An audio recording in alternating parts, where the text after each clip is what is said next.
আসসালামু আলাইকুম। প্রতিদিনের মতো একটা ডেইলি ব্লগ নিয়ে চলে আসলাম আপনাদের সাথে। তো যেখান থেকে আমার ভিডিওটা দেখছেন আশা করি সবাই ভালো আছেন। আল্লাহর রহমতে আমিও ভালো আছি। তো রমজান মাসে ওরকম লং ভিডিও দেওয়া হয় না, ইফতারি বানানো রিলস ভিডিওগুলো আপলোড করা হয়েছে বেশিরভাগ আমার। তো ভাবলাম যে রমজান যখন রোজা শেষ হয়ে আসছে তাহলে একটা লং ভিডিও হয়ে যাক, কি বলেন? আর পুরো ভিডিওটাই দেখেন, আশা করি আপনাদের কাছে ভালো লাগবে। আর এখন আমি এই যে চুলায় কিন্তু ফ্রাই প্যান বসাই দিচ্ছি। এখন সব কিছু ভেজে নেওয়ার পালা। আর আলুতে কিন্তু আলুর দম বানাবো। আর কীভাবে আলুর দম বানাই সেটাও আপনাদের সাথে শেয়ার করব। তা পুরো ভিডিওটাই দেখেন। প্যানে তেল দিয়ে আমি কিন্তু পেঁয়াজগুলো ভাজার জন্য দিয়ে দিচ্ছিলাম হচ্ছে সুন্দরভাবে।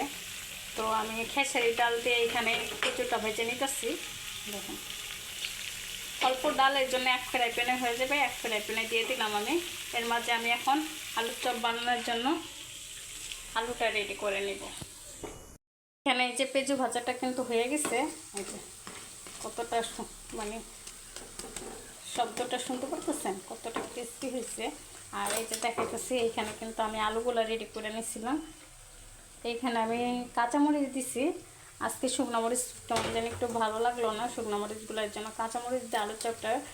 তো আপনারা চেষ্টা করবেন শুকনো মরিচ দিয়ে আলুর চপটা বানানোর জন্য। শুকনো মরিচের আলুর চপটা খেতে অনেক মজা হয়। তো আমার হাতের কাছে কাঁচামরিচ ছিল, এর জন্য কাঁচামরিচ দিয়ে দিচ্ছি।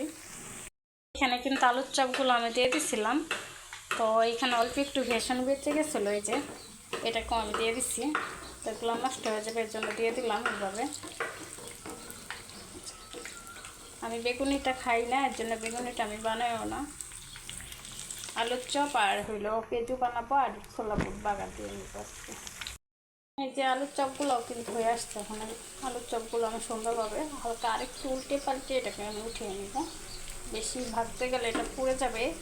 যে এরকম কালারটা আসছে এটাই কিন্তু ঠিক আছে আলুর চপ ভাজার জন্য। এখন উঠিয়ে নেব। এখানে আলুর চপগুলো ভেজে নিয়ে কিন্তু আমি এই যে ছোলা বুটটা রান্না করে নিয়েছিলাম। তো আমি অল্প অল্প করে ভিডিও দেওয়ার চেষ্টা করতেছি। তা বুটটা হয়ে আসছে, এর সাথে একটু ধনেপাতা দিয়ে এটা নামিয়ে নিব।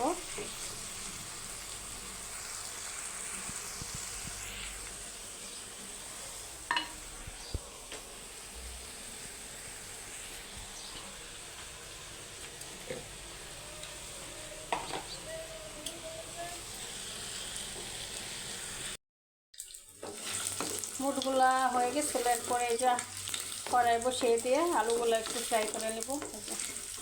আর হালকা একটু ফ্রাই করে নিয়ে এটাকে আমি নামিয়ে নেব।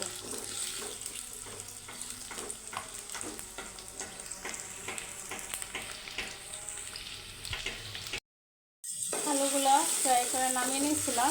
এখন এই যে পেঁয়াজ কুচি, কাঁচামরিচ আর টমেটো দিয়ে দিচ্ছিলাম। আর একটু বেশি করে টমেটো দিয়ে দিচ্ছি। আপনারা চাইলে একটু কমও দিতে পারেন, বেশিও দিতে পারেন। তো আমার কাছে টমেটোটা ভালো লাগে, একটু বেশি দিয়ে দিচ্ছি। আর আমার ভিডিওগুলো কেমন লাগে সেটাও অবশ্যই আমাকে একটু কমেন্টে জানাবেন। আর এইখানে টমেটো এগুলো ভাজে নেওয়ার পরে এখানে দিচ্ছিলাম আমি হলুদের গুঁড়া, মরিচের গুঁড়া, আদা রসুন বাটা, পরিমাণ মতো লবণ দিয়ে যে এরকম ঝালটা পছন্দ করবেন ওইভাবে দিয়ে নেবেন। আর এইখানে যে মটরশুঁটি দিয়ে দিচ্ছি, আগের থেকে ফ্রোজেন করে রাখছিলাম এই মটরশুঁটিগুলো, এগুলোকে দিয়ে দিচ্ছি। এখন সুন্দরভাবে কষিয়ে নেব। আর এই যে আলুর দমটা কিন্তু রান্না আমার কমপ্লিট।